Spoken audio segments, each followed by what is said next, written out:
welcome everyone. I'm reporting live from Cape Cod.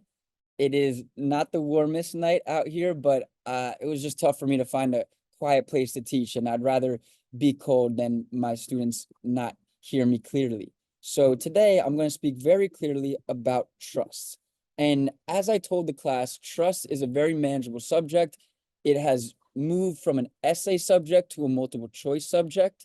I think that's a benefit, and the questions that the FBBE has given us as examples for trust, in my opinion, have been very manageable. So I think that we should be excited for the prospect of having trust questions on the exam.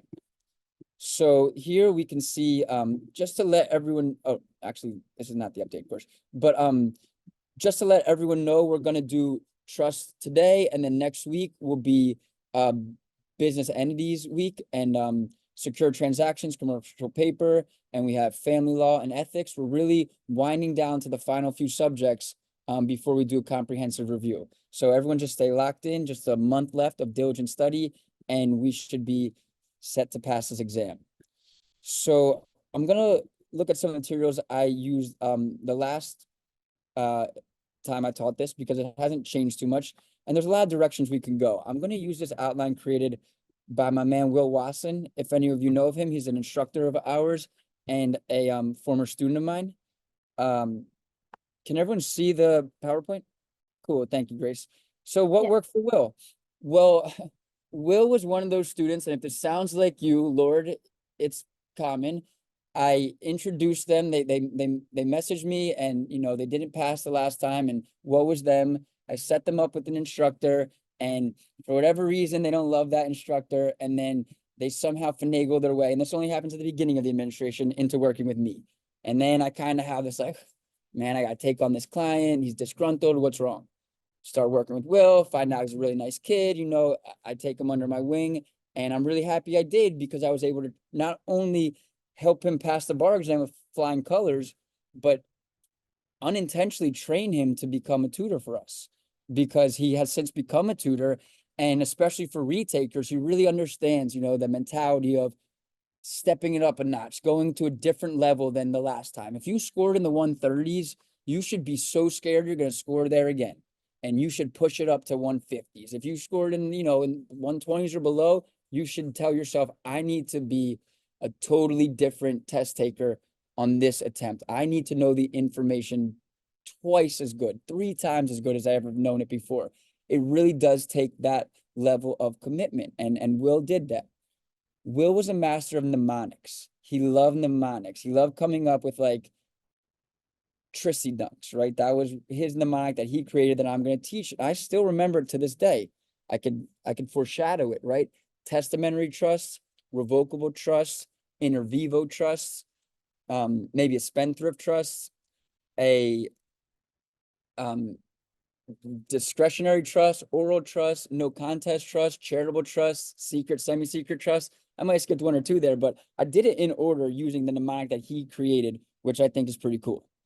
So let's start with the Golden Trust acronym. And now this PowerPoint is designed to teach trust as an essay subject, so it's just going to be fundamental and foundational. I will go into some questions to really teach how I anticipate it being tested as a multiple choice subject.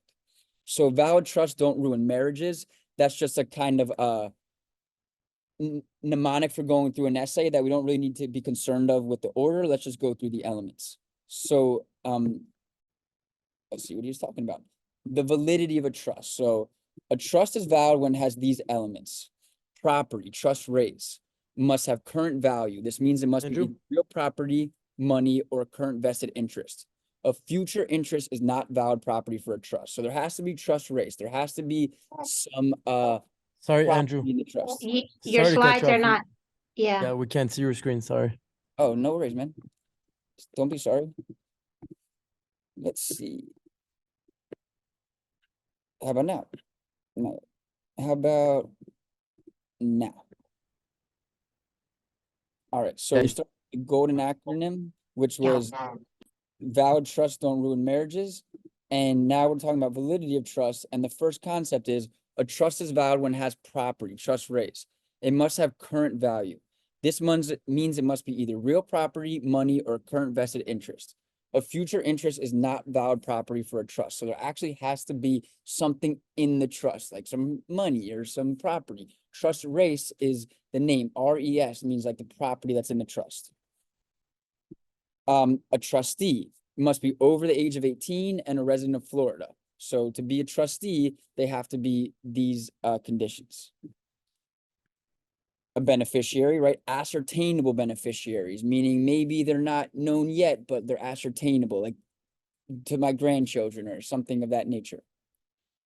It can be any person, but must be readily verifiable person. Therefore, saying the trust is for my kids is likely valid, but saying to my friends is less likely to be valid, right? Because my kids, we know the progeny of your, we know who your kids are, but progeny. We know who your kids are, but we don't know who your friends are. That's a little ambiguous. It's kind of like in real property. If you say, I deed this to my neighbors, we don't know who it is. But if you say to my neighbor directly across from me, then, we can probably ascertain that.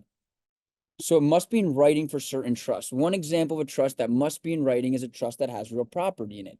Why does that make sense? Because we remember the statute of frauds, we require a writing for real property. Another trust that must be in writing would be a testamentary trust, a trust that is created upon death. Trust must be in writing when real property is involved or is testamentary. It's like I know what I'm talking about. Oh shoot, that's it. Okay, so that's it for that. I don't know if I can go back. I didn't mean to go over that slide so quickly, but I remember a mnemonic that Joel used a lot called SITTAP. SITTAP, and it would be a settler, which is the name for someone who creates a trust. Intent, you had to actually intend to create the trust. I think the T was trust race, so that property. And then the A was ascertainable beneficiaries, and the P was a valid purpose. And then the T is a trustee, so a trustee, right? So SITTAP was a good mnemonic. See, there's a lot of mnemonics in trust, and you don't really need to remember these mnemonics because you're not writing essays, but I'm just kind of helping you formulate an understanding of different things. So SITTAP was a settler with intent, and a trustee, trust race, ascertainable beneficiaries, and a legal purpose. That was one way of understanding what needs to be, what's necessary to create a trust. But remember, we have to have a settler who's sound mind, who's competent. He has the intent to actually create one. We have a trustee who's over the age of 18 and a resident of Florida. We have trust race, actual property in the trust. We have ascertainable beneficiaries. And then we have a valid purpose. These are all good things. So if you see a question and, someone tries to create a trust, but they're no ascertainable beneficiaries, it won't be valid. Now, a trust will not fail for want of a trustee. That's a phrase they use. There's a lot of weird phrases they use in the law, right? A trust will not fail for want of a trustee. So if we name Tommy as a trustee, but Tommy falls into the Gulf of Maine and he's not available, the courts will put a new trustee. Because remember, trusts are created for the benefit of the beneficiaries. A trustee is just someone appointed to manage it, but a trust will not fail for want of a trustee. So these are the types of trusts. And Will has the mnemonic Trissy-dunks, right? Pretty cool. So testamentary is created in a will, and you need will formalities. Does anyone remember what are the will formalities?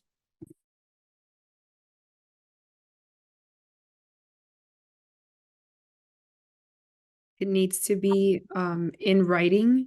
You need to have two witnesses that sign in the presence of each other. And the person creating the will has to sign at the very end of the will.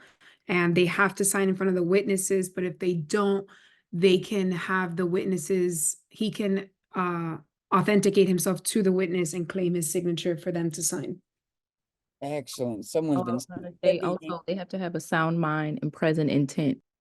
amazing. So must be in writing, signed by the end by the testator or another person who subscribes testator's name at the direction and the presence of the testator. So it needs to have Acknowledgement that previously signed the will or that another person signed for him must be done in the presence of at least 2 attesting witnesses. Those are will formalities.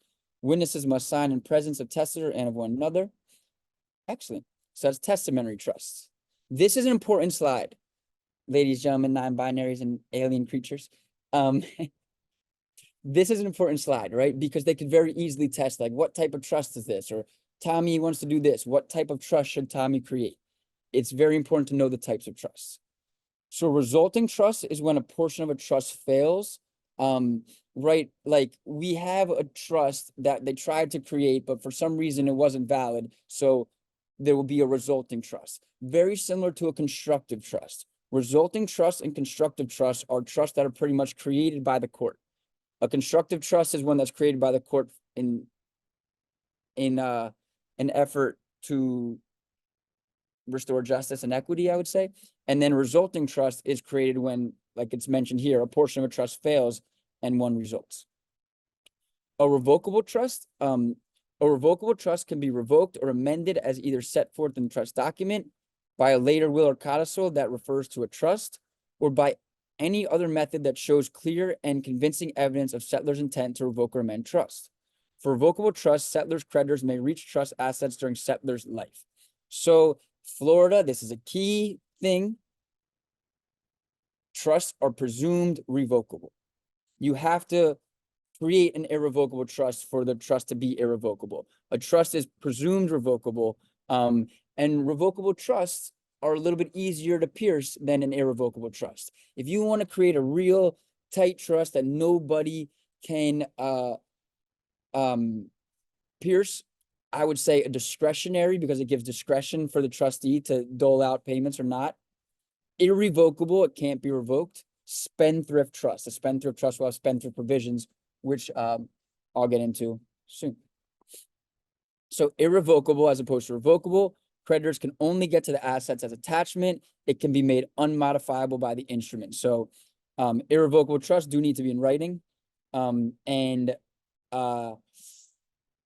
Trusts are presumed revocable in Florida. So a spendthrift trust.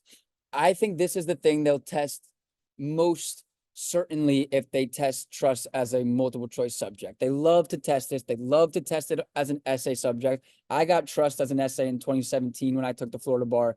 They love spendthrift provisions. I refer to spendthrift provisions as the Chet Hanks provision, Chet Hayes, as he goes by. That's Tom Hanks's kid. He is an artist and not as talented as his father. You know, his father was Forrest Gump, man, great actor. Chet Hayes is more of like a rapper, period. And he probably, well, he definitely spends money lavishly, you know. His brother seems to be a nice kid. I think his name is Colin. You know, that's the Colin versus the Chet effect when you name your kids. But I call it the Chet Hanks provision because let's say Tom Hanks, very, very wealthy man. He wants to set up a trust for his kids. Well, he's going to want to set up a spendthrift trust because Chet Hanks is going to gamble all his money away. He's going to have tons of creditors. And if it's not a spendthrift trust, those creditors would be able to pierce the trust directly. But if there's a spendthrift trust, it makes it so creditors and beneficiaries cannot attach to the payouts of the trust and cannot get to the corpus of the trust. They may, however, get to the payments once they're in the hands of the beneficiary. So they can't force payments. They can't pierce it. They have to wait until Chet gets his payment. And then when he gets his payment, they can take it from him. But if they didn't have that spendthrift provision, then the creditors of Chet could potentially pierce the trust, which would not be good for the settler. I got a message from a student that says irrevocable trusts are great for reducing the value of the grantor's estate concerning taxes and protects the assets from creditors. Exactly. You know, I've done a lot of things in my life. I worked in finance, I worked in insurance, and one product that we used to help people set up was called an ILIT, an irrevocable life insurance trust. And that's exactly what Suzanne is talking about. It's a really great way to protect your assets from outside creditors and reduce the value of your estate. There's a lot of, I think trust is cool because, you know, I'm always trying to mentor young lawyers because I come from a family of attorneys. A lot of my friends are attorneys, and I know how stressful the practice of law is and how actually difficult it can be to be successful. So I always try to, mentor people as much as I can into figuring out what will make them happy and what will make them money. I do think being a trust and estates attorney is a pretty good option for a lot of people. Not a lot of people, no, but it's a good option for a person who wants to help people because you can help them protect their assets and secure money and you just secure a living for their descendants. And I tend to think it's not so adversarial, right?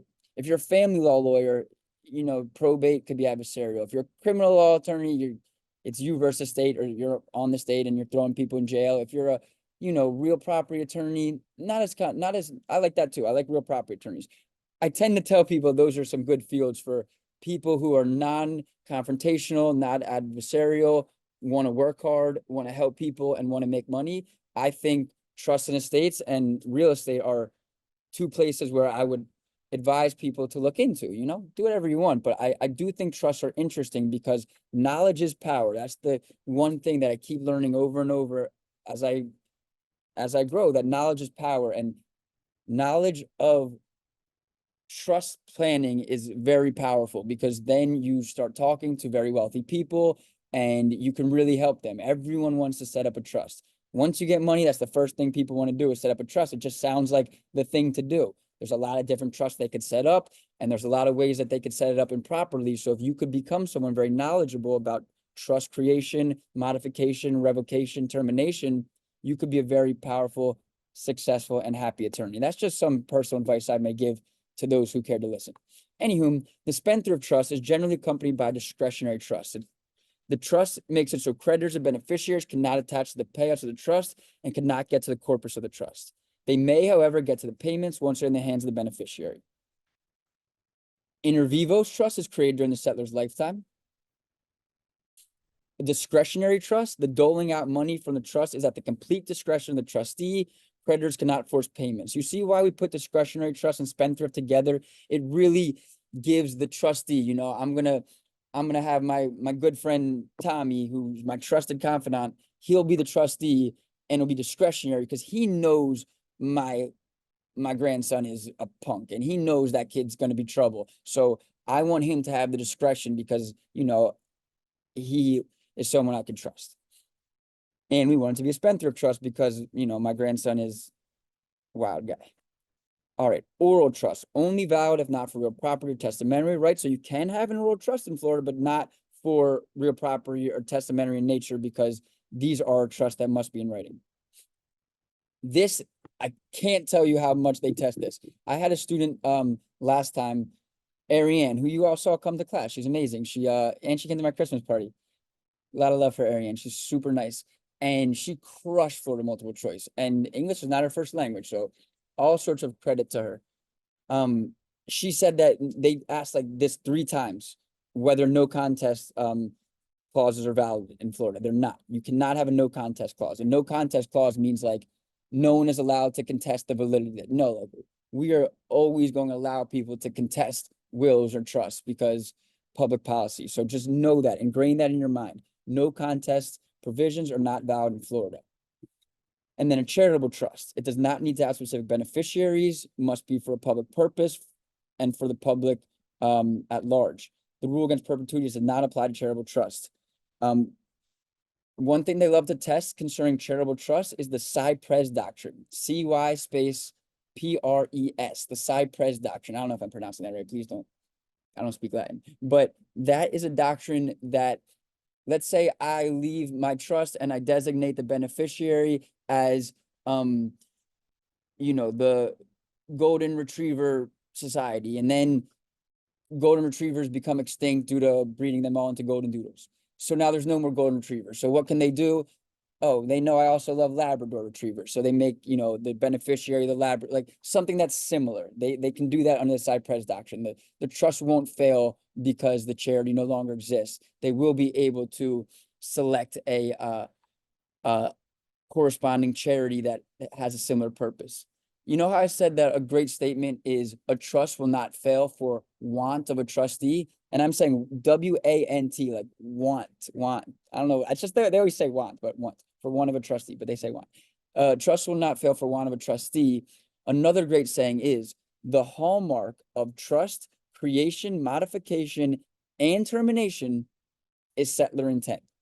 I'll repeat that statement. The hallmark of trust, creation, modification, and termination is settler intent. The hallmark of trust, creation, modification, and termination is settler intent, meaning we are trying to honor the intent of the settler. The settler is the one who creates the trust. You know, if your great grandpa, you know, created this trust and this is what he wanted, we're going to do our best to honor his or her intent. Any questions about this Trissy dunk slide? It's pretty cool mnemonic, right? He's missing constructive. Yeah, I talked about constructive with revocable. And he's Okay. also, I think there's another one we're about to see, secret and semi-secret.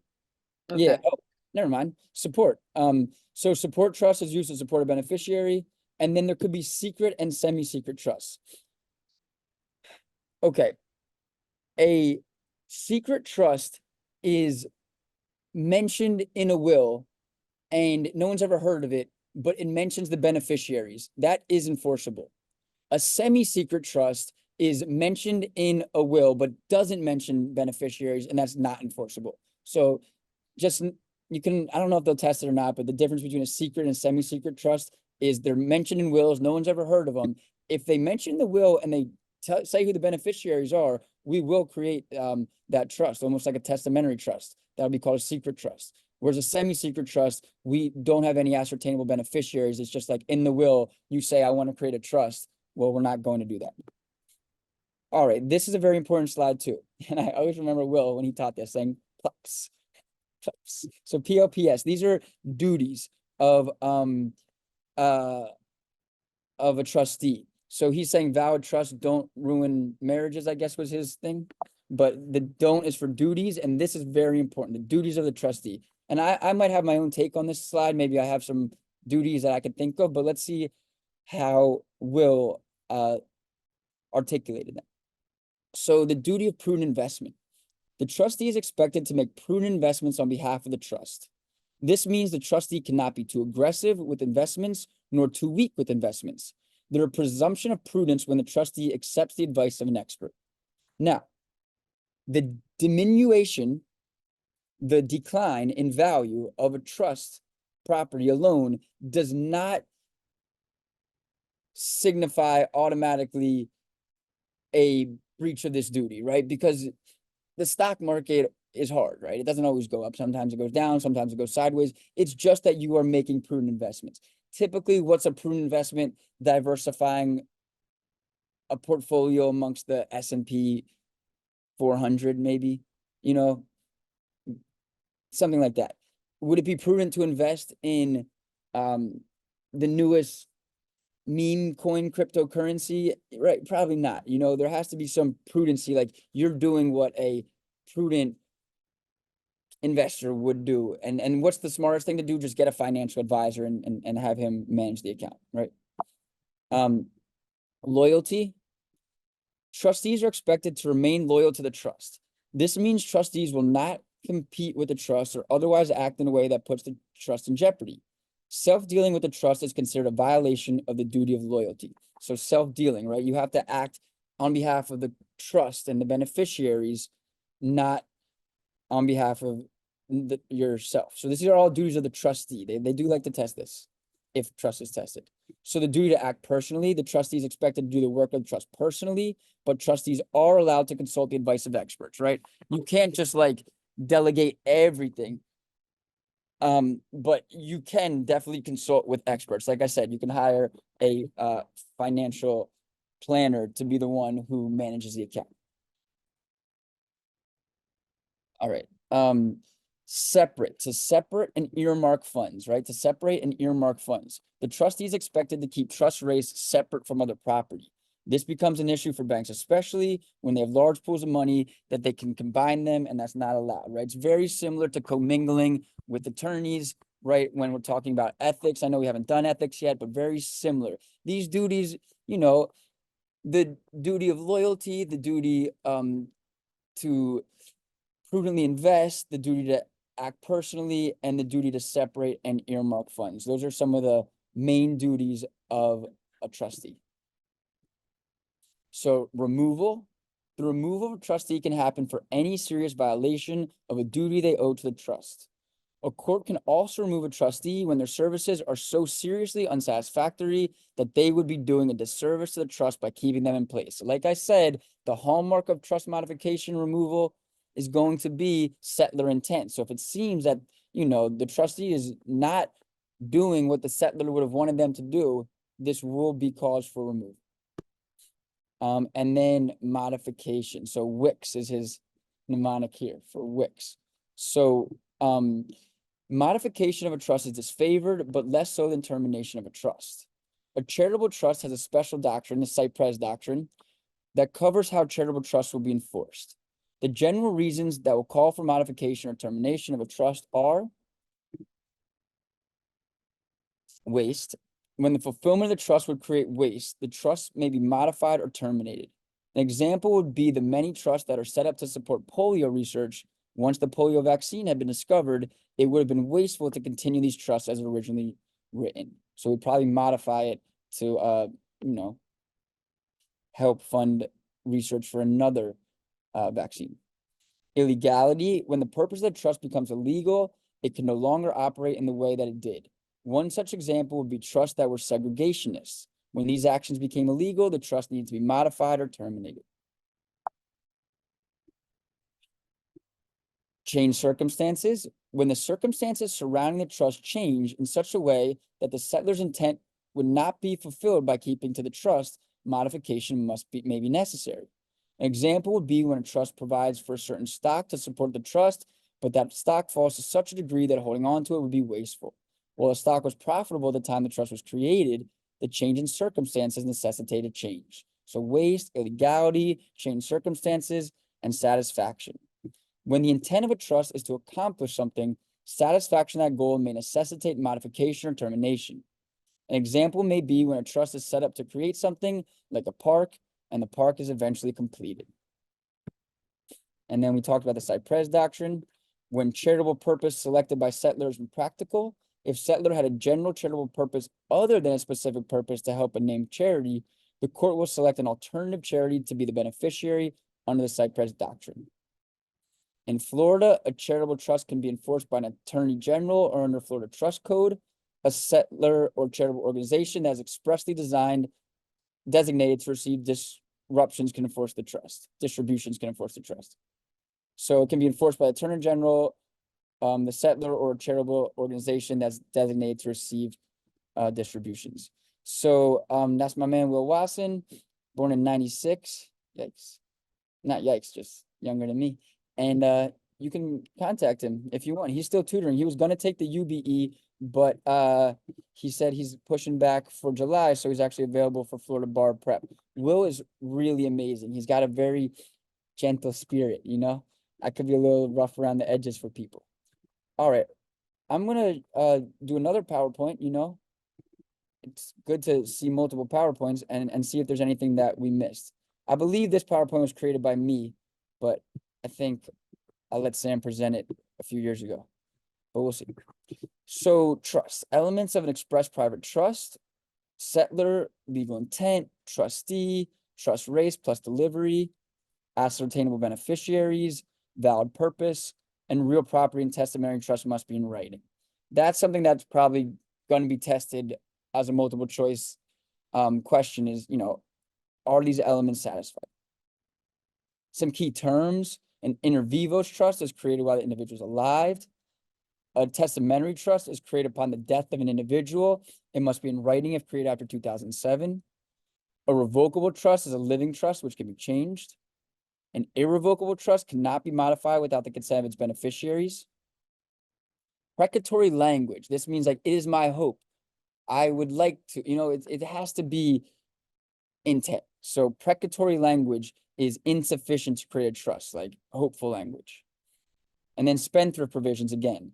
protects a beneficiary against a creditor attaching prior debts against the beneficiary's inheritance, as well as preventing the beneficiary from acquiring debt based on the future inheritance.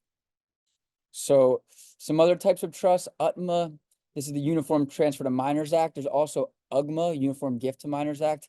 I don't really see this being tested, but let's talk about it. So legal custodian until donee reaches age 21, a $12,000 per donee federal gift tax exclusion. So that's if you're setting up a trust for a minor, you can create an UTMA, or you could give them a gift under an UGMA. These are just types of trust that, it's nice to hear about and just to know if you see those, you see that acronym, that's what it stands for, the Uniform Transfer to Minors Act. Constructive and resulting trust, we talked about resulting arises if the express trust falls apart, and constructive arises to prevent unjust enrichment. Secret versus semi-secret trust, a secret trust is devised to a person in a will, which will be enforced by courts, and a semi-secret trust is mentioned in a will with no beneficiaries, and that will not be enforced. A totem trust, I can see them testing this. A totem trust is a payable on death account, a POD account. It's just basically a bank account that when someone dies, it'll transfer to someone. That's a totem trust. And then a pour-over trust is usually the same settlor and trustee, and they can add to trust during the lifetime. So you could have a pour-over will, you could have a pour-over trust. These are just instruments that are set up that you can add to during their life. So who can penetrate a spendthrift provision? Key slide right here, key slide. Who can penetrate a spendthrift provision? Child support or spousal support? A judgment creditor who provided services for protection of a beneficiary's interest in the trust? Or a claim of Florida or the United States to the extent provided by Florida federal law? We think about piercing when we think about a homestead exemption. We think about piercing when we think about a spendthrift trust. And there's similarities in the sense that Uncle Sam could come in, right? The, claim by the United States, taxes, judgment, they can usually pierce a homestead exemption or a spendthrift provision. But where it's different is child support or spousal support will be able to pierce a spendthrift provision. We'll also talk about this during family law when, we could talk about alimony, child support, etc. But let's just stay focused right now on trust for spendthrift provisions. It can be pierced by child support or spousal support. A judgment creditor who provides services for the account. Like if I'm an attorney who created the trust and then you don't pay me, well, I can pierce it because I got to get paid. And then, like we said, Uncle Sam.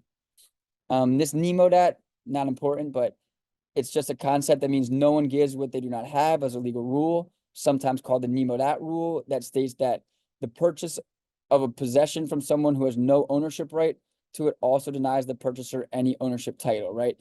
You can't, in a trust, you can't give away something you don't have. If I receive, airplane in a trust from settler who never owned the airplane, clearly I would not have access to that. So don't be afraid to fail. It's not the end of the world. And in many ways, it's the first step toward learning something and getting better at it. I always tell people, first time you take a test, whatever, you do your best. And if you don't pass it, you just take it again. But it's not a big deal, right? It's character building. The worst types of people in life are people who've never failed in anything, or people who have no fear of failure. You have to be someone who has gone through the fire a little bit and has learned how to overcome disappointment and difficulties. Those are the people that I'm attracted to, people who pick themselves up. So, do your best on this exam, but we have a month to study. So there's a lot of time to make sure that this is the last time. And if it's your first time, the only time that you ever take this test. Let's see, maybe there's some rules that I can mention. Types of trust, validity of trust. We talked about this. No contest clause refers to a provision that penalizes whoever challenges the trust instrument. Unenforceable. Duties of the trustee, prudent investor, loyalties, separate earmarked funds to act personally. Liability is automatic, but the beneficiaries can opt between ratifying the trustee's act or suing for a surcharge. Also, a court may remove the trustee if he committed a serious breach of trust. Removal, a judicial removal can occur for the following reasons: serious breach of trust, legal or practical incapacity, unfitness of the position, extreme age, drunkenness, etc., refusal to post bond, significant conflict of interest, trustee is insolvent, extreme friction or hostility between the trustee and the beneficiaries, or bad relationship. We talked about WICs, right? They'll modify it if it's wasteful, impossible, or illegal, change of circumstance, or there is a satisfaction. Termination, courts are very reluctant to terminate trust, even if all the beneficiaries agree. The judge will evaluate if the trust has an ascertainable purpose. If the trust still has a purpose, the court will not terminate the trust to give effect to the settler intent. A court may modify or terminate a trust if continuation is uneconomical. So as you can see, just by going over those rules and by going over those 2 PowerPoints, we really flew through the material, because I do believe that trust is one of the easier subjects on the exam. I remember when I took the Florida 2017 bar exam, and I've given you my essays, they were monstrous, right? The real property one and the common law one that I've assigned you for this course were the same ones I took, and they were monstrous. But the trust one was pretty nice. And as I wrote that, when I wrote it first, because I'm a believer in, pick the essay that you feel most confident in writing first. As I started writing that essay, I was like, all right, I'm killing this. So by the time I got to the real property and the common law one, I didn't hit everything, but I did so good on my trust essay that I had the confidence. And I think that's something we can feel confident in is trust, because it's I don't want to say it's a easy subject, because it's a very important subject and there's a lot of implications, and you certainly want to make sure that you're someone who is competent in trust if you're actually administering a trust or something of that nature. But as far as a testable subject on the bar, I do think it's very manageable. So we're going to just spend, a little bit of time taking a crack at some of the trust questions that I've created. And let's see what the class has to think. We're not going to do the polling feature, but let's kind of go through some of these questions and see if we can answer some of them. So Andrew creates a trust for the benefit of his 3 children, Brian, Russell, and Laura. He names Michael as a trustee. Andrew passes away and is discovered that the trust instrument does not include a spendthrift clause. Which of the following is true regarding the trust? The trust is invalid because it lacks a spendthrift clause. The trust is valid and the beneficiary's interests are subject to creditor's claims. The trust is valid and the beneficiary's interests are not subject to creditor's claims. The trust is valid, but Michael as trustee can decide whether to include a spendthrift clause. Yeah, we have some agreement of B here because there's no spendthrift provision. The trust is valid and the beneficiary's interests are subject to creditor's claims. Without a spendthrift clause, creditors can reach a beneficiary's interest in a trust. All right, let's try this one. Tom creates a trust for the benefit of his 3 children, Winston, Charles, and Matt, to receive equal distributions upon reaching the age of 25. Winston is already 25, but Matt and Charles are 23 and 22, respectively. Which of the following is true regarding the trust? The trust is valid and Winston can receive his distribution immediately. The trust is valid, but Winston must wait until Matt and Charles reach 25 to receive his distribution. The trust is invalid because it treats beneficiaries unequally.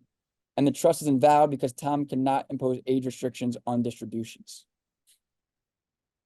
Yeah, Hector and Zach are going with A. I think the whole class is going with A, right? The answer is correct. The trust is valid and Winston can receive his distribution immediately. The trust instrument indicates that each beneficiary should receive their distribution upon reaching the age of 25. Express language is usually going to prevail. There are some circumstances, sure, where maybe it would be against public policy or whatever it may be, but typically express language will prevail. Jack has an unpaid credit card bill amounting to $15,000 with card finance and he's in arrears. Arrears means he's owes money. In addition to this, he is the recipient of an irrevocable trust fund instituted by his deceased mother for his sustenance that commands quarterly disbursements of $2,500 to him from the trust income. A valid spendthrift clause is included in this trust. With card finance threatening to file a lawsuit against Jack, he is in need of advice regarding the likelihood of card finance being able to gain access to the payments he receives from the trust, should they win the case. What would be the right advice? Card finance can force the trustee to reroute the quarterly payments directly to card finance until the remaining debt is cleared. Only after the trustee has released the trust payments to Jack can card finance access them. The quarterly disbursements from the trust are beyond the reach of card finance. To evade a lawsuit, Jack has the liberty to voluntarily shift his trust interest to card finance. I agree with Suzanne, Zach, Omar, Hector, everyone saying B, right? Now we have a spendthrift provision. So if there's a spendthrift provision, this is indeed the case. We have to wait until the payments have been doled out for card finance to be able to access them. Card finance can gain access to payments made from the trust only once the trustee has passed them on to Jack. This is due to the presence of the spendthrift clause within the trust. A spendthrift trust is a legal instrument that guards the trust assets from being claimed by creditors. It does so by stipulating that the beneficiary does not have the power to pledge or assign his or her interest in the trust. Therefore, once the income from the trust is given to Jack, it becomes his property and creditors, including card finance, can lay claims to it. The remaining options are incorrect as the spendthrift clause inhibits creditors from coercing the trustee to make payments directly to them, and also prevents Jack from voluntarily transferring his interest in the trust. Option C is also incorrect as card finance can lay claim on the payments only after they have been handed over to Jack. Number 4, Monica creates a trust for the benefit of Joey, naming Rachel as the trustee. Which of the following is not a duty Rachel owes as a trustee? Duty of loyalty, duty to account, duty to distribute trust assets according to the settler's wishes, or duty to make the trust profitable? The answer is D. We didn't talk about duty to account, but that is actually a duty as well. So let's add that. Duty to account. You have to follow the settler's wishes. You must be loyal. You don't have to make the trust profitable. You just have to prudently manage it.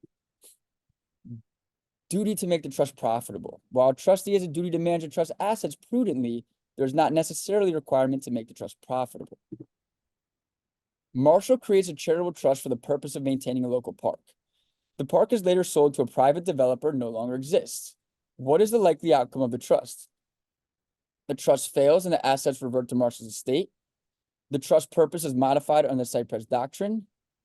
The trust purpose is modified by the court on the doctrine of equitable deviation. The trust assets are distributed to the beneficiaries, if any, according to the terms of the trust. We all have learned from this class and from, hopefully, law school, that the Cypress Doctrine is the doctrine that will apply here. The trust purpose is modified under the Cypress Doctrine. This doctrine allows a court to modify the purpose of a charitable trust when the original purpose becomes impossible or impracticable.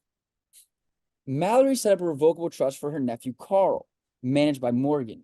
For 3 years, the trust assets held their value, but in the past 3 months, they've fallen by 50%.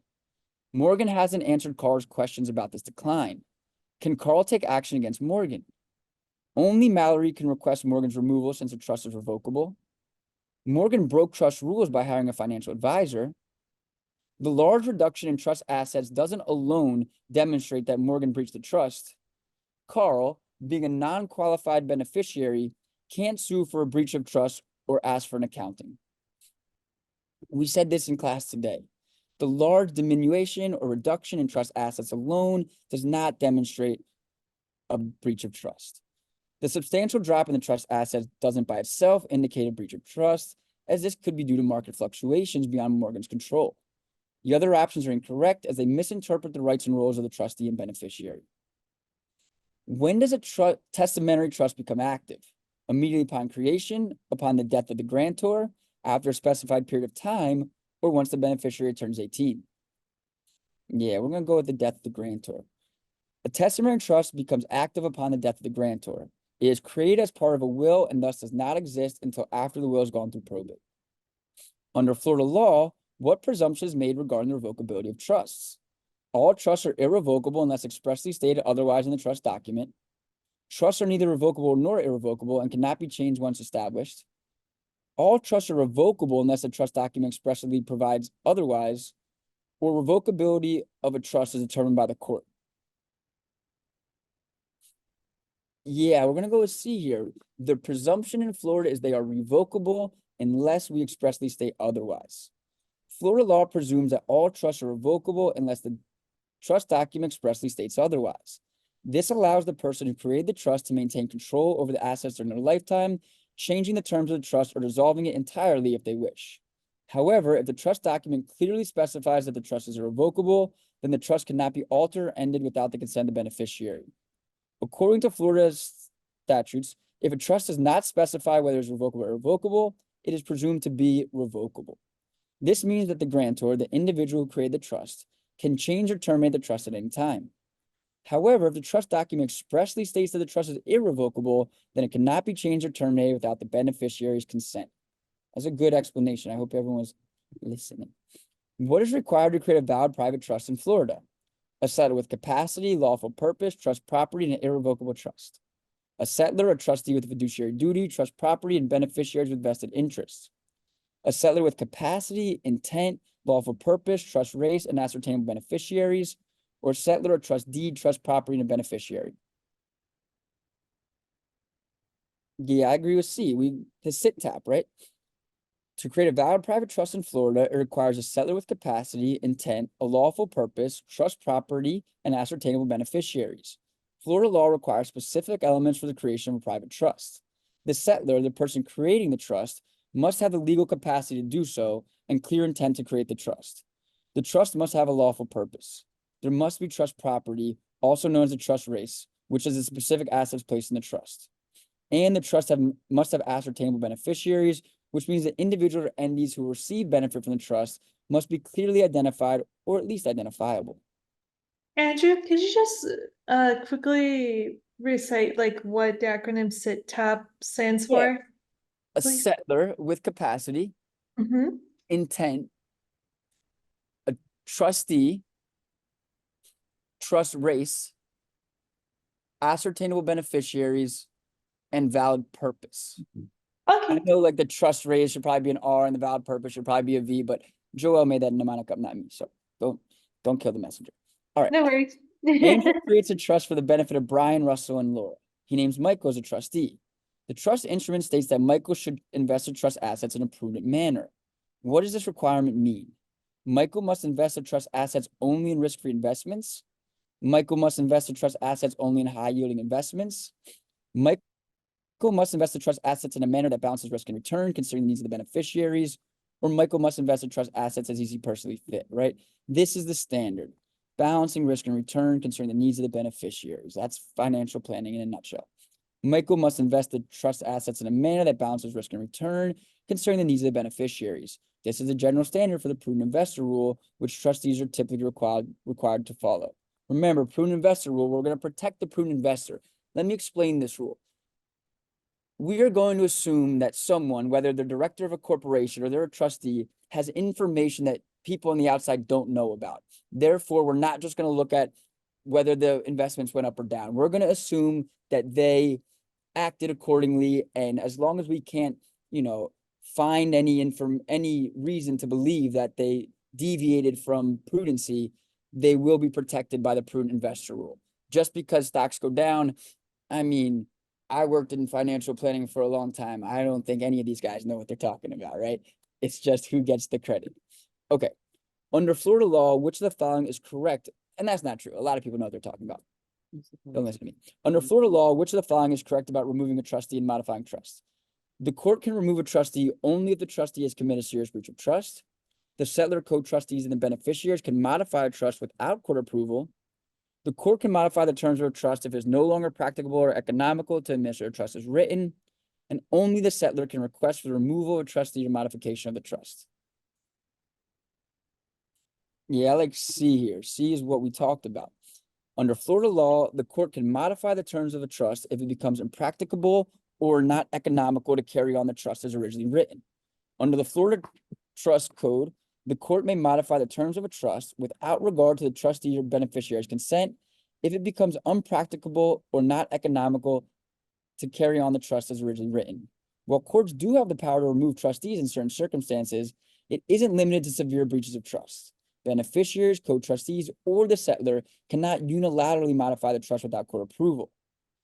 And not only the settlor, but also co-trustees or beneficiaries can initiate the process of removing a trustee or modifying a trust, although court involvement is generally necessary. Andrew creates a trust for the benefit of Brian with Laura as a trustee. The trust instrument specifies that the trust assets are to be used for Brian's health, education, support, and maintenance. Brian demands a distribution from the trust to purchase a luxury sports car.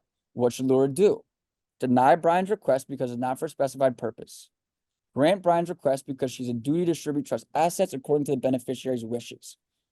Grant Brian's request because she must act in the best interest of the beneficiary. Deny Brian's request because it's not in the best interest of the beneficiary. Yeah, I like A. It's not for the specified purpose, right? Deny Brian's request. The trust instrument specifies that the trust assets are to be used for Brian's health, education, support, and maintenance. A luxury sports car doesn't seem to fall in these categories. Maria, a 17-year-old resident of Florida, wants to establish a trust for her younger brother. She has a clear understanding of the nature of her assets and the consequences of her actions. Under Florida law, can Maria create a valid trust? Yes, because she has a clear understanding of her actions and assets. Yes, because there are no age restrictions to create trust in Florida. No, because Maria is not of sound mind. No, because Maria is under 18 years old.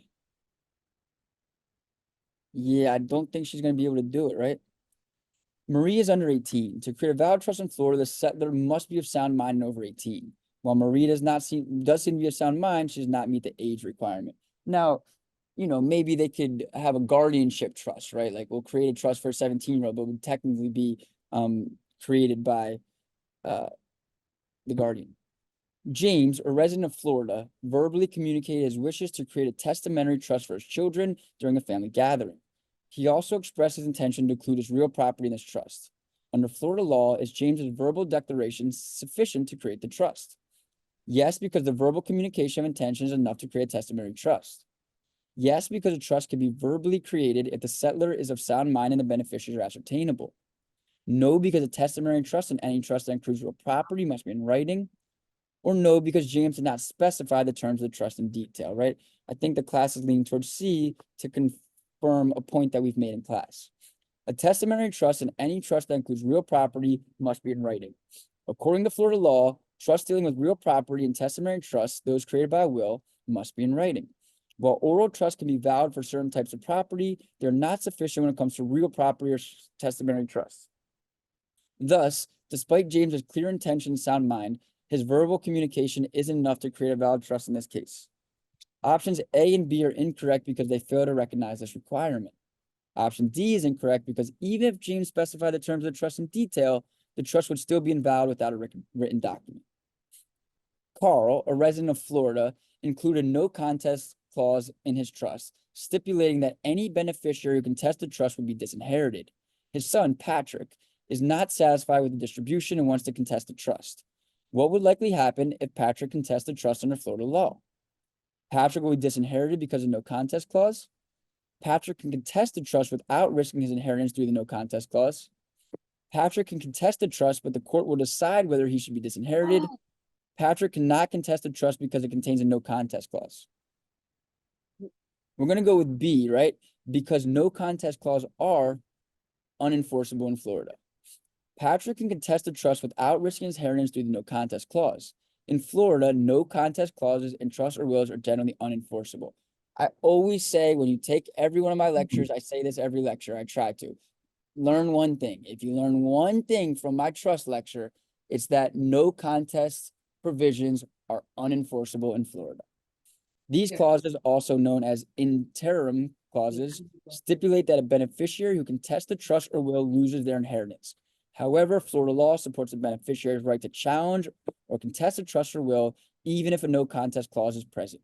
Therefore, Patrick can contest the trust without the fear of being disinherited because of the clause. Susan, a resident of Florida, opens a savings account and designated as Susan in trust for her son, David. She retains the right to withdraw funds, and upon her death, the remaining funds will automatically go to David. What type of trust arrangement does this describe? An irrevocable trust, a totem trust, a testamentary trust, or a charitable trust? Nice. Y'all are paying attention because I bet you a lot of y'all didn't know that before this lecture. This is called a totem trust or a totem trust. My pronunciation is not the best. A totem trust. This describes a totem trust, also known as a POD account, payable on death. A totem trust is an informal trust created during the lifetime of the grantor by depositing money into an account with the understanding that upon the grantor's death, whatever is in that account will pass to the named beneficiary. In this case, Susan is the grantor and she retained the right to withdraw funds during her lifetime.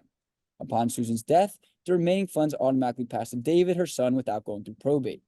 Option A is incorrect because a total trust is revocable. Option C is incorrect because a testamentary trust is created by will after one's death, while a total trust is created during one's lifetime. Option D is incorrect because a charitable trust benefits a charitable organization, not a private individual like David. Andrew creates a trust for the benefit of Brian with Michael as a trustee. Andrew later discovers that Michael has misappropriated trust assets for his own benefit. What is Andrew's best course of action?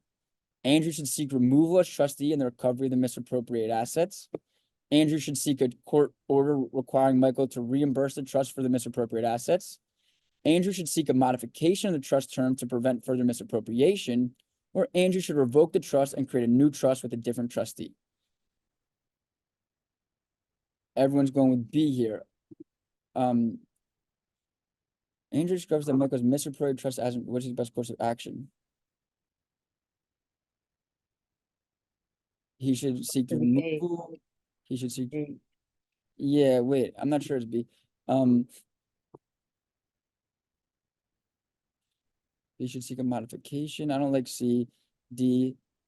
All right, we got a lot of answers here, but I like A actually. Yeah, all things considered, Andrew should revoke the trust. Definitely not. He should seek a modification of the trust. That's probably not it. A court order requiring him to reimburse the trust for the misappropriated funds, or removal of trustee and the recovery. Yeah, I like A a little bit stronger. Tough answer. B is not terrible. Andrew should seek Michael's removal as trustee and the recovery of the misappropriated assets. Misappropriated trust assets is a serious breach of fiduciary duty, which can justify removal of the trustee and recovery of misappropriated assets, right? Don't get mad if you pick B. B wasn't bad, but A was a little bit more encompassing. Andrew creates a trust for the benefit of Brian with Michael as a trustee. Which of the following is not a power typically granted to a trustee? The power to invest trust assets, the power to sell trust assets, the power to determine the trust purpose, or the power to make distributions to beneficiaries. Right, the determination of the trust purpose is actually the settlor.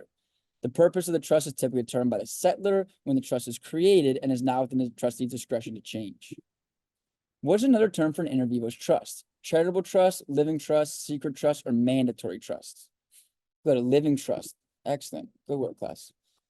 An inter vivos trust is also known as a living trust. This is a trust that is created and operates during the lifetime of the grantor or the settlor. In Florida, a trust includes a spendthrift provision, which generally protects the trust assets from the beneficiary's creditors. Which of the following creditors could potentially pierce this provision?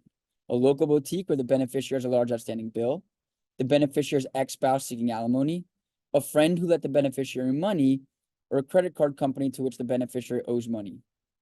All right, we're all going with B. Good work, everyone. The beneficiary's ex-spouse seeking alimony. In Florida, a spendthrift provision in a trust prevents the beneficiary's creditors from reaching trust assets.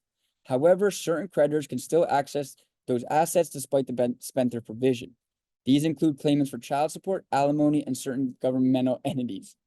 Here, the ex-spouse seeking alimony would be able to pierce the spendthrift provision. The other creditors listed in the options cannot. In Florida, if the trustee of a trust dies and no successor trustee has been named in the trust instrument, what will likely happen to the trust? The trust will automatically terminate. That was not my dad, by the way. That was some random guy. The trust will automatically terminate. Not a random guy, but a nice guy that I'd never met before. The trust will automatically terminate. The beneficiary of the trust will become the new trustees.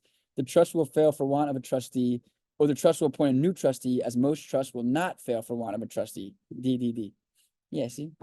There's nice people all around. This guy saw his quote and just put a blanket around me. What a world we live in.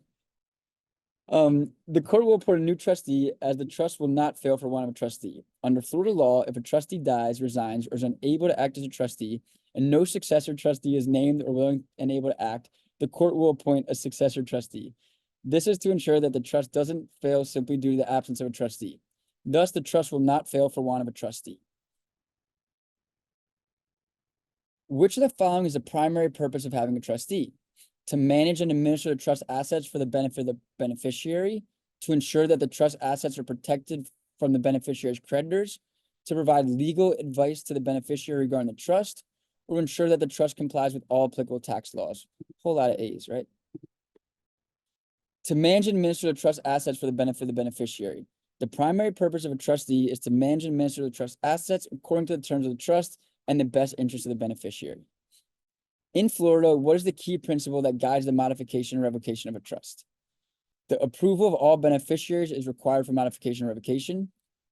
Trust modification and revocation is primarily based on the trustee's discretion. Tax implications of the modification or revocation must be considered. The hallmark of trust modification and revocation is settler intent, right? It's got to be deep. The hallmark of trust modification and revocation is settler intent. The modification or revocation of a trust is guided by the intent of the settler, the person who created the trust.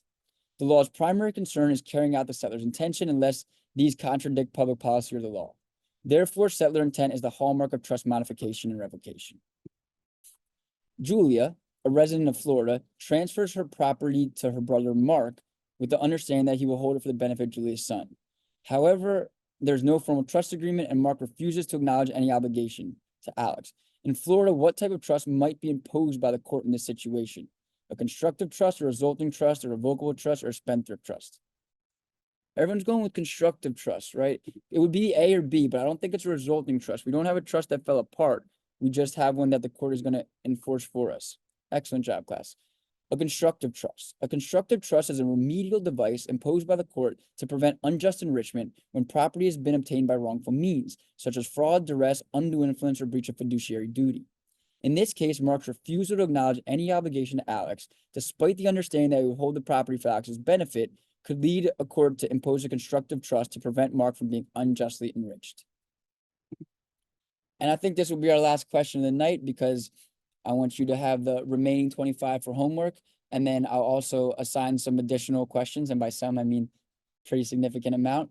But, you know, we'll do more questions on Saturday, mostly wills. I wanted to get through most of these torts questions or trust questions today so we could focus more on wills on Saturday. But we will do more trust questions as well. So thank you all so much for your patience tonight. With the last question, in Florida, which of the following statements is accurate concerning secret trust and semi-secret trust? Both secret trust and semi-secret trust do not mention beneficiaries or unenforceable. Secret trusts do not mention beneficiaries but are unenforceable, while semi-secret trusts mention beneficiaries and are unenforceable.